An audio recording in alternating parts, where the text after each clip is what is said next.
that one generates transformative wisdom also through the complexities of experiences, which can neither really be accurately defined as good or bad. If a bad injury is what is needed for you to create a good process, was it a bad injury? Was it a disappointment at the time that turned out to be transformative in the right way? So was it the wrong time? Was it the wrong thing? We can change our perspective on things, and certainly taking the position of spiritual resilience as the goal and point of life, and spiritual excellence, spiritual training, spiritual tribulation. Not necessarily looking for it, but when it comes, to deal with what is put on one's plate as skillfully as one can. If that means, if you're suffering, to put an end to suffering as quickly and as effectively as possible. And if you can do that in a spiritual realm, if it's just your point of view, if it's your attachment to something that is unwise to attach yourself to, then it is skillful to let that go. To let that attachment go, to let that disappointment go. It's just about the bigger ideas. It's all about the final abstractions. This is an irritating thing. Now that box can be filled with thousands and millions of variables, but ultimately it is just the irritation with something due to the expectation of something else. I expected this to be a serene lake with nobody around, and out of nowhere a helicopter comes and lands 50 feet away from me. Am I in control of the universe? Could I have predicted that or willed that into happening? And yet that is what has happened, and so my expectation of tranquility is dashed.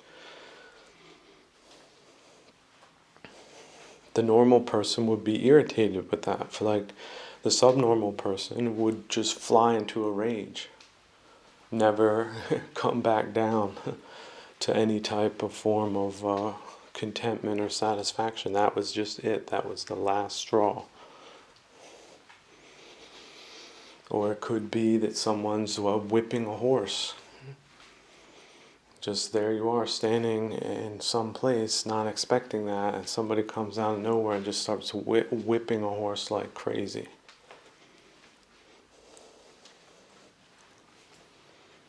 They said that's what it took for Nietzsche to lose his mind. And yet there were likely other factors at work. For example, syphilis. And syphilis is also instructive. A lot of times it goes in remission. People didn't think they had anything. They had something that didn't know what it was. It went away, they thought. Maybe a sore every once in a while, but mostly it's healed type of thinking. Well, they're infected with that type of microorganism that they might not fully understand. In fact, they don't fully understand how it operates, so that it can move up to the brain and start eating it away. Just like that, inside job. And yet there's also remedies to that. And so getting through the multiple layers of ignorance, you can clearly see that some things have more danger than one thought would be associated with whatever act it was that one committed, and got connected up with something much worse than one could have possibly imagined. And yet there's still the path towards healing. There's still the healthy way, and there's still the ignorant way, and there's still the foolish way. And all of those ways have repercussions. You double down on foolish, you do a foolish thing, and then you do another foolish thing, and then another foolish thing. Where do you think that Merkle tree will lead to as far as outcomes. You think that will lead to a good outcome or a bad outcome. You see, and on this level of abstraction, everyone will say, even normal people of normal intelligence will say, yeah, it's clear. And yet we continuously fall into patterns of doing things that aren't, or patterns of thinking that aren't beneficial for us. And so we have to keep bringing it back to the highest level abstraction. But even then, it requires a loosening that is not necessarily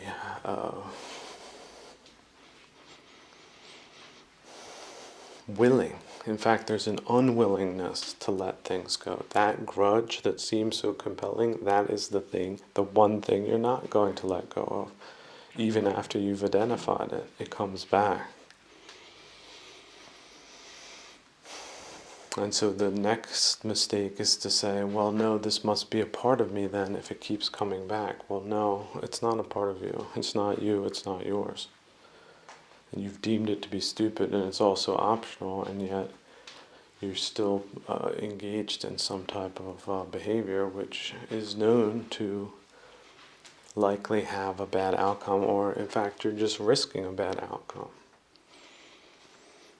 by living in an unskillful way,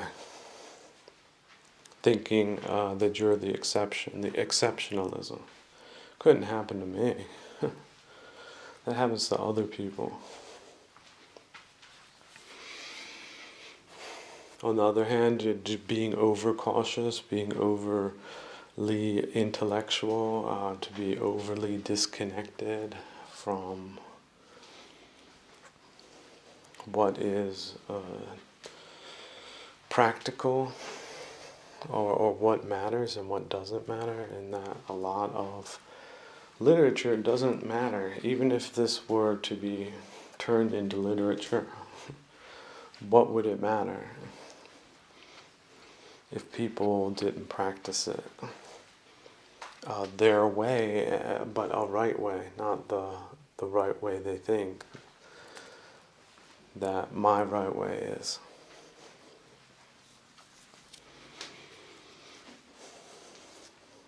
And so, knowing that, you can also have a lot of compassion for deluded people. Deluded people do deluded things. A lot of times they think they're doing the good thing. They're fighting for rights or justice. They've been given all of these idealistic words. And in fact, they're doing very highly toxic bad things. They also have highly toxic bad results for them specifically. Because of course that will have bad results. Absolutely. Either near term or long term. So don't envy people that are deluded and or taking wrong right action. Right? They think it's the right action, but with the delusion, it's wrong action for the right reasons, or let's say the rationalizations that sweet talk them into doing something that is unskillful. Consequences of that are potentially a lot worse than one bargained for. I just thought it would be this simple thing, and then I would have this and that, but it wasn't that simple. Ultimately, it turned out to be highly complex, highly interrelated, highly comprehensive.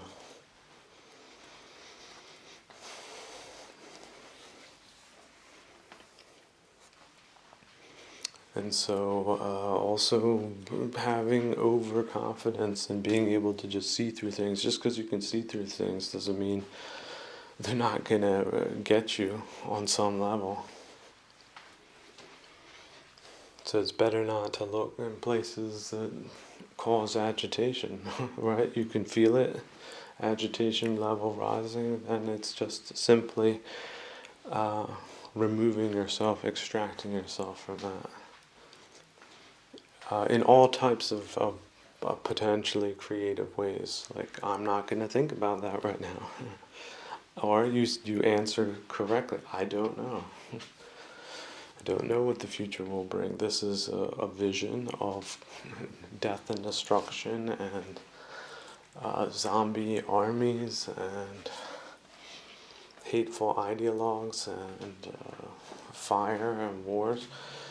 I don't know if it's going to turn out that way. It's very possible that they'll just go away instead. Like there'll be a breeze and there were leaves on the tree, but after the winds came, there's no leaves on the tree. It's not a problem. The wind came, and you didn't have to pick one off, and in fact, you don't have to rake up the leaves. In fact, it's just a process of variables varying.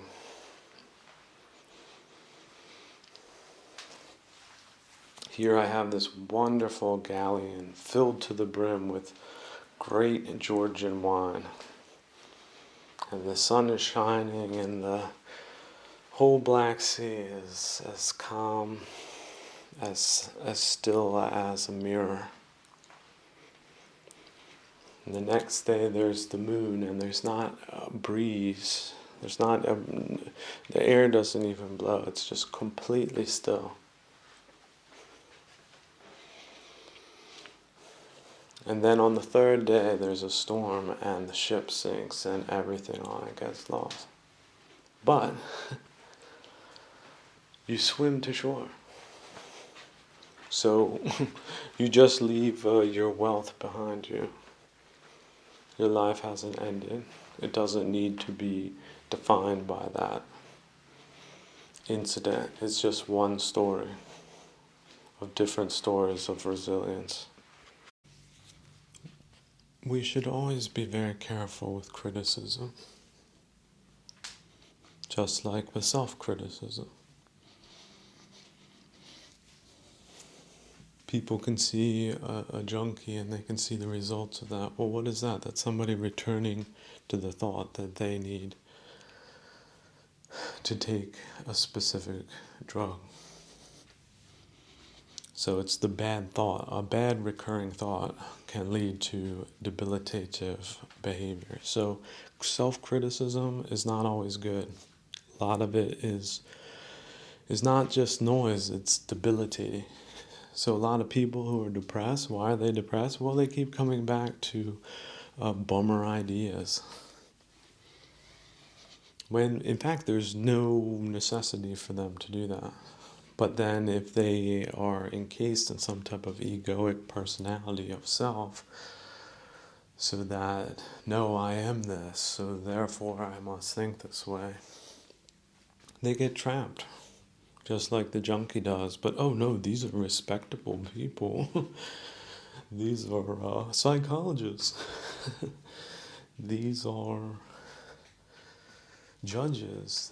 These are soldiers. These are politicians. These are leaders. These are religious people, saints.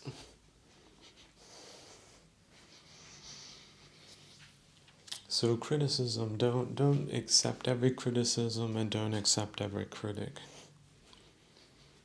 And always think of it from the standpoint of compassion. If you're still egocentric, then think of yourself as a young person being told a bunch of nonsense. Why wouldn't you believe it? It depends on the delivery, it depends on how. Imagine it's a school textbook and you're graded on your performance. So why wouldn't you think that way? Why wouldn't you trust the system that has provided some basic things for you?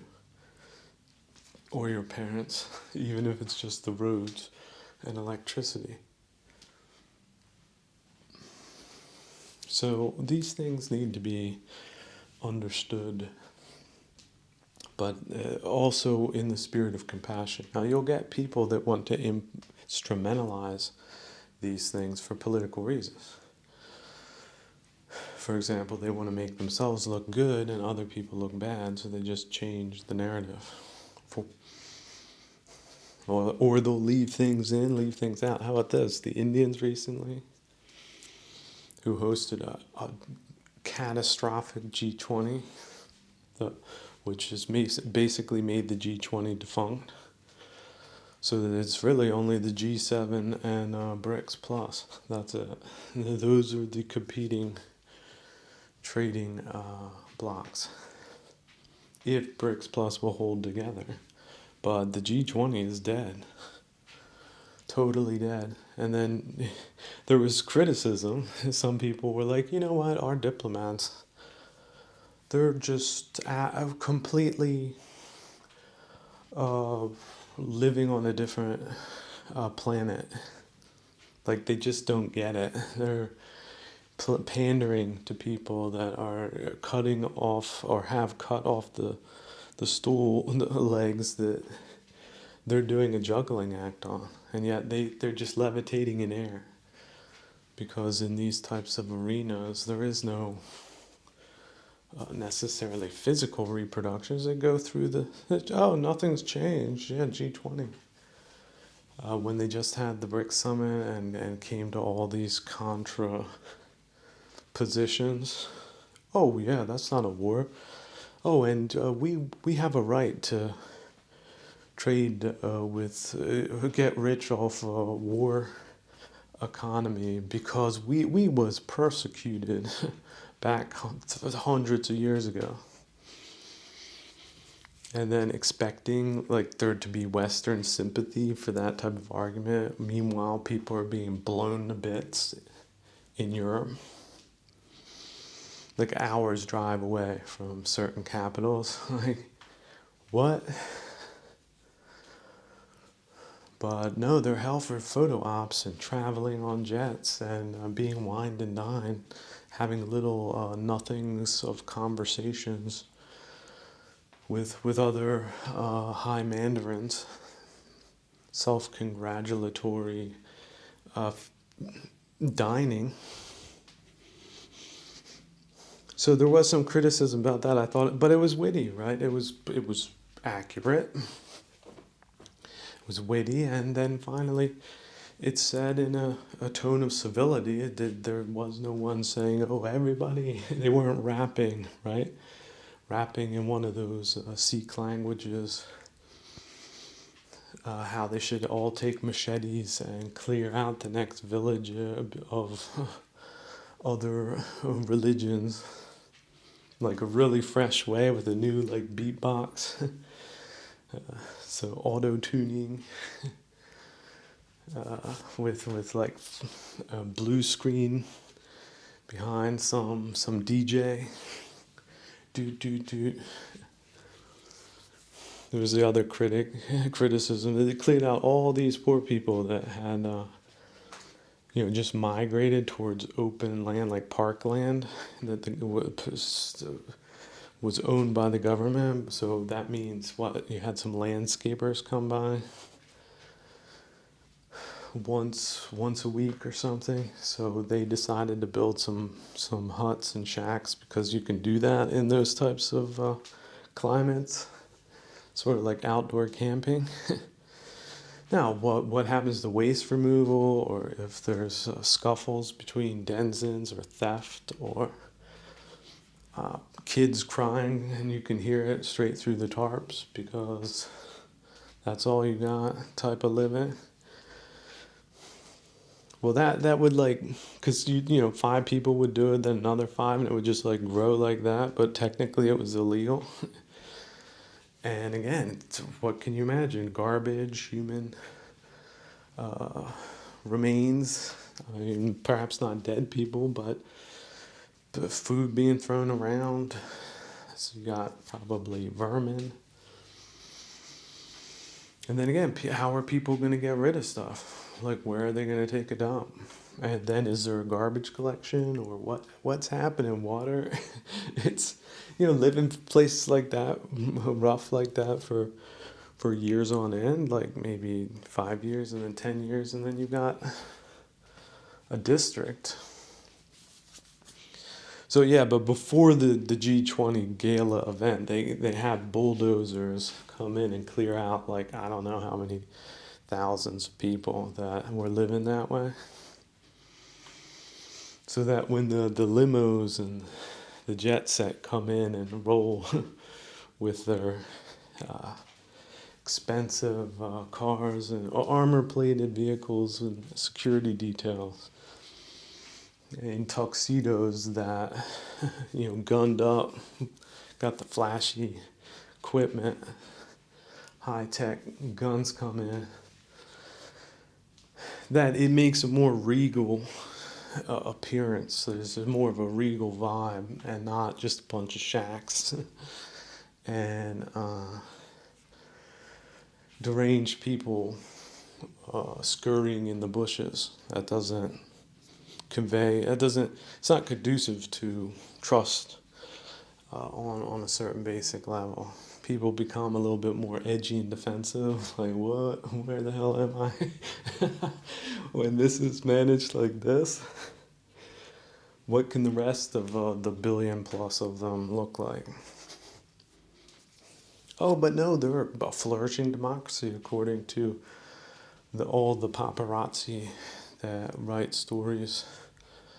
The next day or while the event is happening, they create the news, they present it as really important decisions being made at this event because this Mandarin took a photo with that Mandarin. This is stuff they put on their wall, like they collect a photo album for themselves. Or now, I guess they're on social media, right? They're on the Twitter program, which has been such a strange place for such a long time. But they just Twitter, no problem, no questions. Yeah, sure, Twitter is on the level. I mean, maybe I haven't even been following it. But maybe it is. I mean, it couldn't have gotten worse than it was 5 years ago. But maybe it's improved. Maybe they fired. I think I did hear a story that they fired everyone that was involved with the old operation. But I don't know if that's true. I don't know if that's been verified by third parties. And who knows where they scattered to, because they certainly didn't go with a lot of self-criticism that they could have had if they were decent people with legitimate morals and a clear mandate for providing excellent service, but they don't have that, which is why they all got kicked out en masse in like a political gesture. Isn't that funny? Like, what? Who would politicize that? Well, apparently there's a lot of people. Because if they're not constantly airbrushing themselves, their whole country looks like crap that it might objectively be, most likely is if it's an authoritarian country. So I was thinking the other day, like Eastern European authoritarians, I mean, this word doesn't really convey. Actually, we could maybe think about calling them surfarians, because they're the plantation owners for modern serfery, like surfism. So it's not slavery directly, but if you look at it at a national level, there's a lot of similarities, such as all the documentation that people need to have, because that's one of their control points. So they restrict the travel because they want to know where the peasant wants to go. They don't want the peasant off the ranch, because then the peasant might get like a super high paying job as a physicist somewhere, instead of just being the cart pusher that they need on their landed estates out in the boonies all the way to Siberia. So that's a lens to look at their culture in a modern sense. Like, modern people go to Russia, they don't understand it. Well, they don't understand what surfism was, where the whole land was and continue to be. They just put a spin on it. Oh no, this isn't surfism. You're all freed. This is now the Soviet Union. But okay, the Soviet Union, the Russia's too opaque, right? They have too many PR campaigns going on simultaneously that are very historically inaccurate and selective. But they don't need a lot to program the peasantry. It's only when it becomes a question of international scientific inquiry that they can sometimes be embarrassed by professionals. So that's when they hit the patriotism switch. Oh no, we're all saving the motherland here. We were morally superior way back when, and we are today, because look at the people that we're subverting and these subversive programs that we're running in the West. So look at their crappy system. It's worse than our system. Our system is patriotism and family values. That's what it is, even though it's serfdom. And it's militaristic. Like, here's the other thing. How many thousand officers did Russia have in the First World War on the Eastern Front? Do you know? Probably not. Well, let me tell you, it was a lot less than the serfs. So, like, the serfs would be getting killed at 100-to-1 ratio or more. Maybe 1,000-to-1. 10,000-to-1. So there you go. So does that give you a certain perspective about leadership and human relations? Now again, the 10,000 people's lives being thrown away, we're talking about potential poets, potential engineers. We're talking about musicians. We're talking about high quality people. But you know that doesn't matter to the ranch owner. The ranch owner just sees it as a managerial thing, that they're alive and reasonably clothed. Go back to Tales of Serfism. Not every plantation owner was as sadistic as modern austerity in these post-Soviet or Soviet zones. You know, look to Bulgaria. You could see it there. How they treated their peasants, serfs, not peasants, serfs. See, serfs have a managerial hierarchy. It's not as simplified as peasantry. That's another thing. We use these words peasantry, and then we think we know what we're talking about when we don't know what we're talking about, and then we just move on. We use it as sort of some type of way of insulting a person. Like one of these cheap, vulgar ways of classifying someone as a peasant without knowing what a peasant is. Just because people say, oh, these damn peasants, when they mean unskilled. It's more like stereotypical, disparaging ways of identifying some subset of humanity one does not want to be associated with. And yet, where do we have these affectations, most of us? Modern, free peoples. We don't think of ourselves in those terms, but the Russian serf masters, they certainly do. They don't see you as a manorial lord. You're not on their level. You're just some peasant that knows a lot of things. Maybe, can they send you some money and you can tutor their kids so they won't be completely isolated masters of colonies of people that if you gave them an algebraic problem wouldn't know what to do with it. Because a lot of these damn so-called managerial serf masters are no damn better than the peasants that they lorded over. They're just lorded up peasants. You can see this clearly. The peasant czar, was it Alexander the Second? Big, it just absolutely. Now, some people might say lovable. He had a lovable side. He also had many multiple failable sides. So, what would a super peasant do in a super peasant position? Well, that's what he did. He splashed out on bling, right? He had his, I don't know, colonies. So now they say he was devoted to his wife, but he could have had, if he wanted, all different types of tents of dancing girls, as many as he wanted. 10,000, no problem. What else are the surf girls going to do except for pull udders or sweep out the stalls?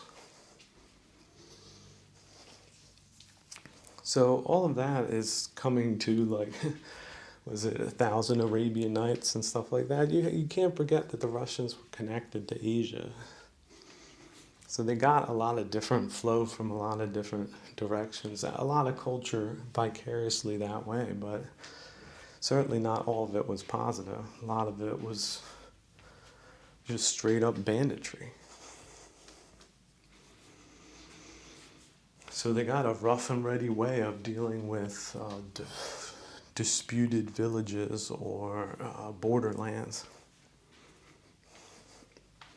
Like just coming in the middle of the night and burning everything down, and who cares how many dead bodies are left for the crows to pick clean on the picked clean and bleached on the Asian steppe. When does that never happen?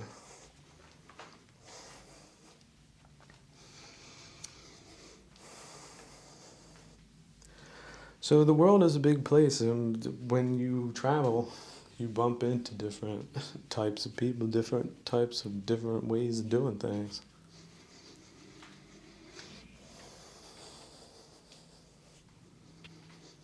Now, coming to modern times, is it a good governmental system? Their system? Yes or no? What did their system bring for them? So they have a lot of territory, they have a lot of resources, but what is that for a culture? Where you have these lorded up peasants, and then just peasant-like misery for no reason, just because they can't figure out like next levels of civilization. And you can see these next levels of civilization in Central Europe. That's what's possible. Central Europe also had peasantry. Peasants were everywhere. Serfdom was everywhere. Germany modernized really late. And yet they modernized, and then what happened? Well, they had a problem with militarism, right? So you play out the military card and you lose, man. You lose everything. That's why people should think twice about playing the military card. Now, the Russians think they're going to win with it, but how many Russians have lost at gambling, do you think? Especially Russian roulette is probably a higher figure than people getting shot by actual bullets.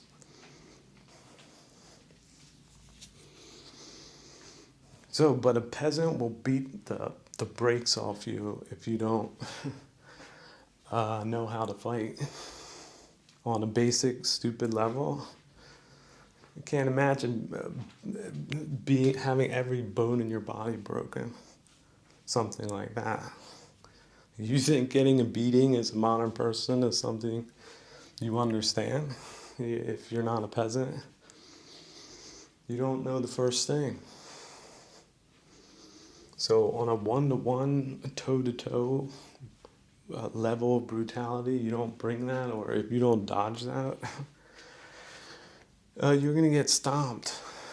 And all the peasants will clap that, oh, this is the big peasant who proved his big peasantry, so let's go back to our peasant-like existence. Everything is calm now in the village.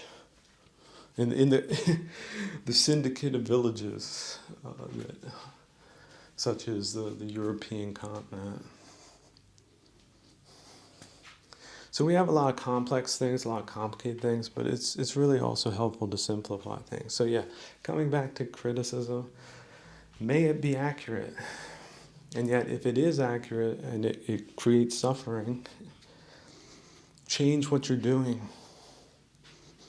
And when I say change what you are doing, you see how hard it is to convey non-self when I have to express that it's incumbent on you, the individual, you listening to this, to undergo that process, to look at yourself from an outside perspective.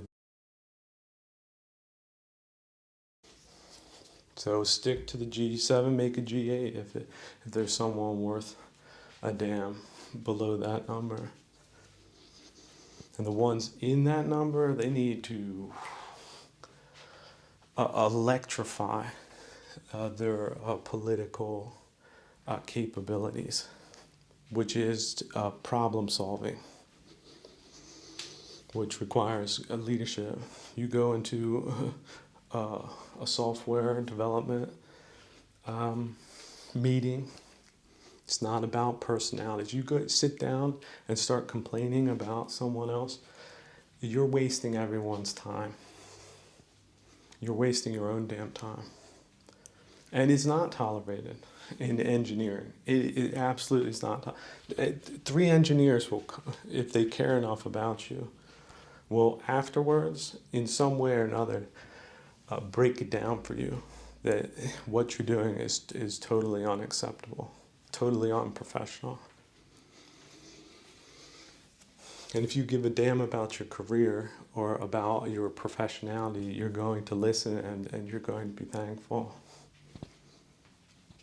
And you're going to really appreciate it, especially a lot later on. And then you're also going to do it for the young dummies that need to hear it. If that's where you are and that's where they are, then you're going to do it. Why? Not because you want to. Certainly not. Because it's your duty. How many ship's captains wanted to leave their nice little cottages, their little gardens of perfection, get back on that stinky, rusty ship and take care of some business? So it wasn't really the business that was important, it was the way of doing things that is important, because this is a realm of spiritual resilience.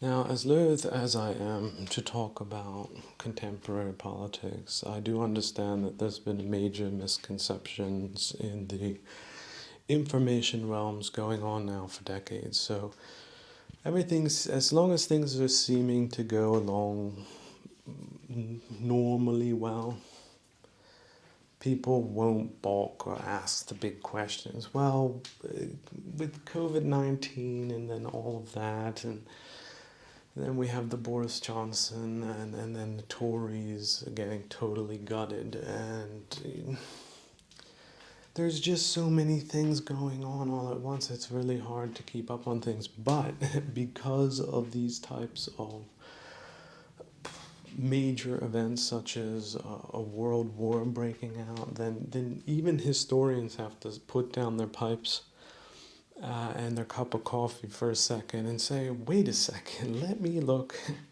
back about these things. Let me reconsider what this is. What does this mean? Now, this is how we can do things as academicians, is we can look at events and then start coming to some type of comprehensive understanding of what actually happened and what does that mean for us right now in terms of what is the right position, how should we negotiate, who we should be decoupling from, like China and the BRICS. We figured that one out on Russia, but we just haven't gone through them. So they want a trading block for themselves, that's fine. Then they stick to their own little block and we stick to ours. That's how it works. So they're invited under certain conditions to enter maybe something we set up for them. Now, we're not going to call it the G20 anymore. We'll just call it the, I don't know, G minus group. And then we're going to really scrutinize a lot of things that need to be in place for membership to take place, and also the people and the regimes and everything else associated with them, whether or not they're reliable partners. And with reliability comes privileges. Without reliability, you get demoted or kicked out. And it shouldn't be a dramatic event. It should just be, oh, this happened, they're out. It's that simple. There's nothing final in these diplomatic games. You get a new government in, and it's a bunch of weirdos. They're out. Their whole damn country's out. Now again, who's a weirdo and who's not? And this brings me back to Trump. So Europeans need to relax when it comes to Trump. There's so much that can be said about atrophying political systems, but Trump ain't all that bad. He's one of the people that started bringing in people that were not so dazed by Obama, for example. 2 terms, nobody knows how. I'm not going to get into things like that, but in any case, Trump shaked things up for the better. He was a what do you call it? A catalyst. He sped up a bunch of chemical reactions. A lot of people burned themselves up during that time, coming out with radical, politically detrimental suggestions and solutions. These people are now tied to all of the bad things they did in a digital space. So they've been captured in time with all of their negative movements and activities. They can now be categorized as part of a wider war, which also, oddly enough, involved cultural and informational factors of malign influence. I like that word. Forget about spy. It's called malign influence. That's it. Who is a malign influence? What thoughts in your mind are now malign influence? Like, oh, we can't possibly become a great country again because that's in the evil past. What? Like, why not? So there was a lot of good enthusiasm behind the change. And that was all mischaracterized as some type of evil conspiracy by people that were probably getting paid big bucks to do that. And it rode everybody off a cliff into a derangement syndrome, which might still exist. But just because, that's why there's mental institutions. That's where you put people. You don't, if, for example, I have a crane company. Let's say if I did have one. If a crane operator comes out crazy, talking crazy, I've seen it happen. They get fired on the spot. And it's not personal because the position is too damn important for the construction site. You understand? You can now, on a different level, the taco seller that maybe hit the meth pipe or something, hit the crystal before coming to work, and he's throwing the beans up in the air and he's naked, and then by the end of the workday you see he's passed out, something like that. He doesn't get fired. The next day he's clean shaven, he's dressed for work. He's not saying a thing, he's just looking straight forward. Here's your taco, sir. You're not firing that dude. It's unpleasant. But the crane operator, sorry, you can't have jokers in politics. And so if life is a trial, politics is a trial. You mess up as a politician, you're out. Out. Your career's over, you're done. You get affiliated with the wrong people, you take the wrong money, out. Now, it doesn't happen in a perfect world, but when it does come out, they all go out. It's tragic for them. It's not tragic for the uncountable number of victims that were seriously damaged and injured during their rampage through the institutions. So you can see it on the funny side. You can also see it on the not so funny side. So it really just depends on how you see it. If you consider life to be a comedy, they're the equivalent of a slapstick comedy that, keep falling down on their butts and keep expecting you to laugh about it. So, but be all that as it may, Trump and Biden, I have to say, both of them. Biden has been keeping things together. He's been doing what he should do, more or less, keeping the world from being blown up. And he's done some things, again, on the international level that qualifies his reputation as a politician that might be deeply involved with a lot of Mandaриnism, but still manages to get certain key strategic things done. Now, the man is not going to live forever. There's already been valid criticism that he's past his prime, but again, the end of his career just might make history look favorably upon him. Now, as far as Trump's concerned, if Biden could get through those 4 years, Trump absolutely can too. Now, and you need to think of all of the Trump derangement syndrome surrounding Trump. That was an operation. And so if you were all in on it, again, just, I don't know, before people used to do this, it was like, what do they call it? A sackcloth or something.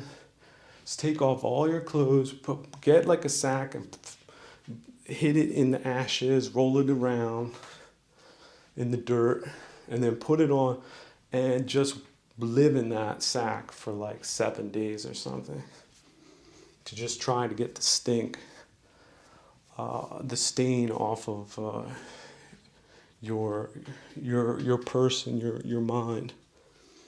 But there's also other ways of working it. Well, perhaps more effective ways, but in any case, there's nothing really to fear. Now, on the other hand, atrophying political systems, or where we got this malign influence all over the place, that is more of a general, immediate concern. And how to get past that is really difficult, because capturing institutions doesn't really plan on, or even if it does plan or prepare for reform, it's against it. That means it gets in the institutions, then it barricades itself in and just has cronies coming in, or people worse than themselves. So this is an asymmetrical attack. It's unprecedented. Everyone can forgive themselves for being fooled or for being tricked. Everyone should. But that doesn't mean we're indefinite losers because of that. We can just cut ties with the past, look towards the future. For example, a flourishing Eastern Europe without any fortresses, good neighbors, equitable, profitable, prosperous, transatlantic situations, where when somebody says something is going to be delivered, it's delivered and on time, or maybe even there's more than what you need. Instead of, hey, where's that truck again? Still waiting, a month later. Oh yeah, sure, we're going to get you that truck. Click. What's worse, somebody you think's going to tell you what you want to hear versus someone that delivers what they promise. and might not tell you what you want to hear, especially as regarding your own damn countries that are in total disarray. So who will solve these challenges how? It's anybody's guess. Who's more talented? Who's going to get a lucky break? Who's been unlucky? It's just this moment in time. It's this casino. These are the players. These are the odds. These are... but things can change because people are cheating, you know. One person might have something they're going to pull out the other players didn't even know it was there. Oh, you have all these nuclear weapons, for example, but if you shoot them up in the air, they're going to get shot down. So it's not a threat. Oh, whereas our missiles, when we hit the button, you're a glass parking lot in 5 minutes. 5 minutes. So look at your watch. By the time you realize that they've been launched, you're done. You're gone. You're just atoms scattered in the wind. So, but is that the case? Who knows? You know, if you have problems on an organizational level, I like thinking of companies. I don't even like thinking about countries. Just a company. I mean, it's possible the president of the company could be at the golf course and the factory's blown up, but it might just be that the president is gone, but the factory's going to run anyway. So we have to think in terms of system resilience, even if we don't want to. What happens when the electric plant gets hit with this type of missile? This building's gone, but that building's still there. How much time do we have to fit that part to that part so that electricity gets restored? Then what does the air defense look like? Is there another one coming in, or is it even make sense to repair it? How about all these thousands of people that need to be moved and cleared to someplace safe? And that you check what those types of people were. Oh my goodness, we had 1,000 people last night come in. 100 of them were Chechens, but they were wearing like pink tank tops and dresses. Like those types of things need to be... That's the type of surprises you can have in this type of environment and the variables that you're dealing with. So I think they started the war because they think they could have won it. But again, that's just, you make a guess like that and you lose. The consequences are gigantic. It's the Hail Mary that they're doing right now. So, but again, the game's in play. They might connect on that Hail Mary, especially if the other team doesn't show up. The team members, it's like not even the bad news bears. It's like there's some dude, I mean, you do have to give them credit, like maniacal credit, for just putting together such a cast of misfits. They just think you're doing a Greek theater, like you're the director of a play or up on the Acropolis. And you just bring in people like they don't know how to wear a mask. Like the Persians make sure that your whole theater group gets subverted. And they really think about like each position. Okay, so the mayor of this city, let's make him look like this. And let's make him say that. And chief police, the generals need to look like this. Like, can you find a midget? Like something like that. It's just the maniacal crew, the cast and crew that they put together is just legendary. I'm sure the other side is just pissing themselves with laughter at our expense. Just pissing themselves, like drinking, like just drunk, laughing. celebrating, bringing out the flag, doing an air horn. Oh, vuvuzela, bring out the vuvuzela, boop boop. We run this joint now. But just imagine like a world class theater director comes in and sees that. Like, what is he gonna do? See, he's just gonna. What he might laugh. He'll be like, "Look, I love it. This is exactly the opposite of what you should have in these positions." So they almost become a victim of their own success because they're so unexplainable outside of warlike actions.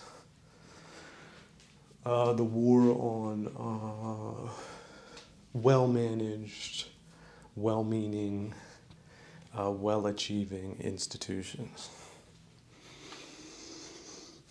So, coming back to Trump, I think basically this man, there's no man in the US potentially that has profited more than he has. Why is he going to sell everyone out?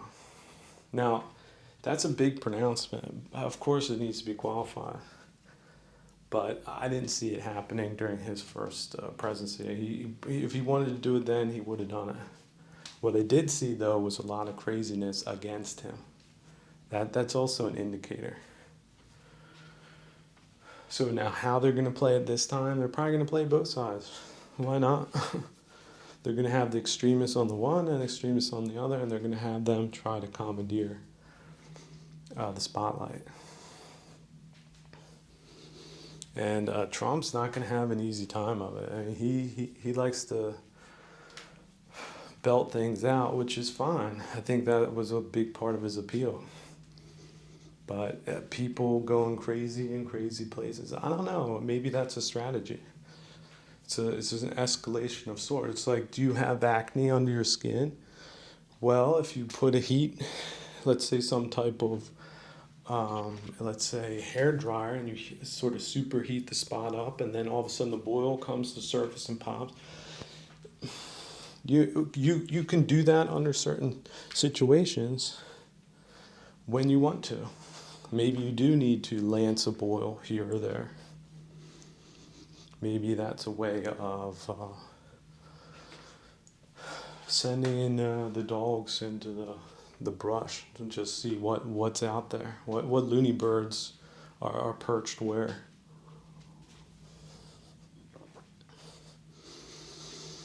So, but certainly, yeah, just need to think in terms of malign influence. Now, criticism, breaking the feedback loop completely like they have in authoritarian surfaced regimes would not be an achievement. So you have to let the right criticism through, but you do need to deflect and suppress the wrong criticism. And I would typify his first term as typified by malign criticism. Just, oh, I don't like him. Oh, I'm scared of this, or he represents that. What? Historical narratives that are false, everything else. I have to also add, he was completely mischaracterized as some type of rightist. He's a middle of the road to the leftist. Well, okay, to the left. As far as culture goes, what he will tolerate, what he won't. But yeah, certainly he has some Toryism to him too. I don't want to criticize him for being greedy because I'm pretty sure that he's going to give it all back at some point. But that's really up to him. It's his own personal journey. Now, engaging in public service, which is what the governmental office does convey. Now, someone might say it's just strictly for his own benefit. Let's see. It can't really be worse. I'd say that the vetting process is somewhat worked. He's not Mussolini, that's for sure. So, what's the problem? Now, as far as foreign policy goes, yeah, State Department, I don't know what's worse. Having people, having like neo-Toryist in there, or having the old guard in there that certainly lost the script, was all in on the Cold War's over type people. Made gigantic mistakes strategically, consistently, but according to the epoch we live in, which is the 30 years of banditry. But again, it's probably hit or miss. Some of them might be professional enough, might be authentic enough to keep up with current events and let go of all of their wrong positions of the past. It's possible, but some of them might not have that capability, let alone the luxury of doing that, especially if they're working for people that are compromised. So people that are just doubled and tripled and quadrupled down on false narratives. So time will tell. This is the realm of life. This is where we are sorted. So they will sort themselves if they haven't already. Now again, what Trump promises, what he can deliver, that's also up in the air. But there's nothing to be worried about except for the loony birds in your ranks, which many of you are not dealing with effectively. You're just going from one loony bird drama to the next. That's not winning. It's not improving. That's just status quo that is unacceptable. So start rotating people. Give people chances, not all people.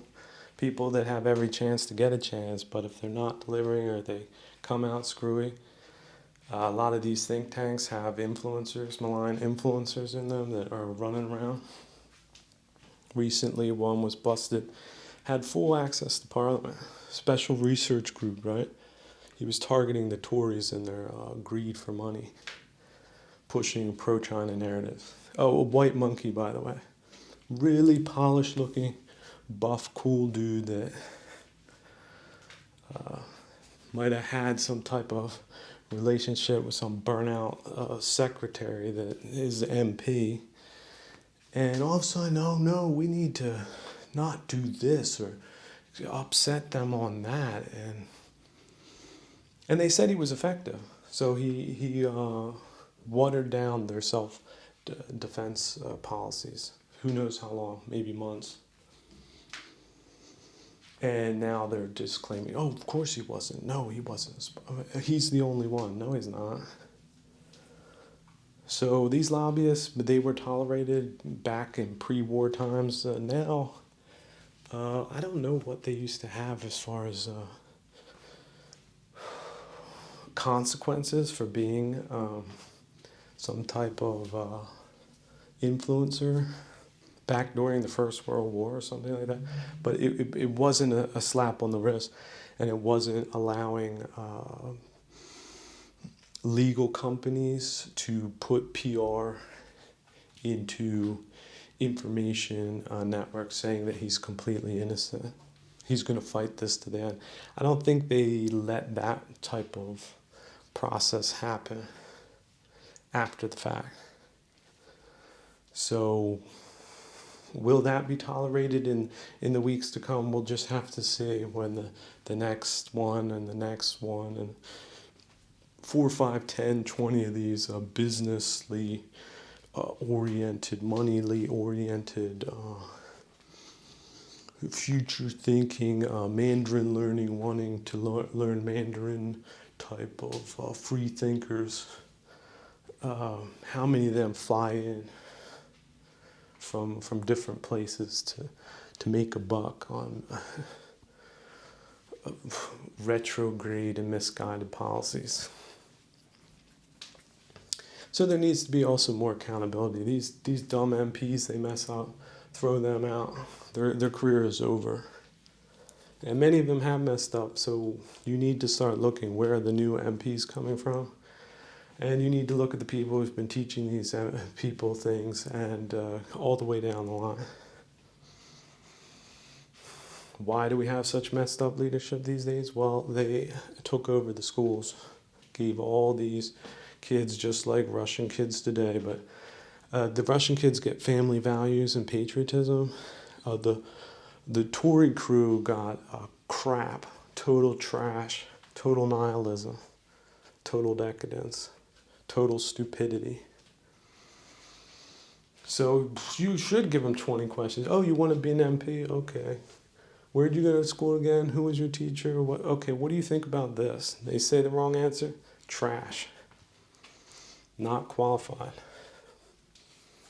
Not independent enough, critical enough thinker. And I understand young people, they're at a disadvantage. I understand that. And of course, they want to start their lives and start earning money and start being socially recognized. But sorry, you got screwed, right? Your institutions were screwed, and now you're screwed, and now you've got to develop out of that. But nobody has time for any type of nonsense like that. Now, is it career ending? Maybe not. If you're young, if you're old, it certainly is. Anyone over 35 that believes that horseshit, instant termination. And look, it's good for them. They can retire. They can get into the arts. Not the official like arts. They can get into reading books at the library. Or maybe not at the library. Maybe they can order books online and just retire permanently. And might come back with, a tell-all book that, no, they were actually right and they were wronged. And they can write that all down. They can put it in a manuscript, sign themselves. And other people can then read it, and why not? But whether people will judge them as the last ass-slap fool that some people might consider them to be or not, it's really up to history, isn't it? So now coming back to the other penny to drop is that, Europe and transatlantic realms, cultural realms, socio-economic, political realms, because they're all sort of interrelated. They're in a bad way, so I think that is just like a junkie. Hey, your rib cage is showing, you got sores, so it is time to reflect and make some serious life changes as far as that concerns. Because doing things the way you were doing them, like running people into the ground, all the cultural subversion, all the auth-left attacks, the continuous Leninist neo-campaign on social issues, all that needs to go. Now, it's not going to happen overnight, but wow, if 100% went in 6 months, the whole world would be so much better for it. But maybe you have to wean yourself off it like a junkie. Like you can't just go cold turkey. Well, okay. But put yourself on the path and do understand at some point there will be cold turkey. Whether you want to accept it on an intellectual level or if you're just dead because you've been run over by the militaristic tank that the Russians are right now building and arming. Because that will be the final answer to the question of who was an idiot and who wasn't. That's how they're deciding on answering this question. So anything that attacks morality, attacks traditions, attacks values, weird social engineering, all that is pure poison, pure warlike efforts, and that's exactly the way they need to be seen, and also exactly the way they should be dealt with. No, not everyone's opinion is the same. No, we don't need to listen to everyone. We don't have time for nonsense. They're not playing, we're not playing. So you're playing, you're going to get played. That's how it's going to be for the next foreseeable time. Because entertaining the thought, giving people a microphone, all that didn't work. That's what they wanted. That's what they planned on misusing to the end. So sometimes things do need to change. Trash in your venue, just shut the venue, move somewhere else, reopen a venue with nothing, and start from there. These jokers that want to ride the venue, that is institution capture. That's what it looks like. That's how it functions.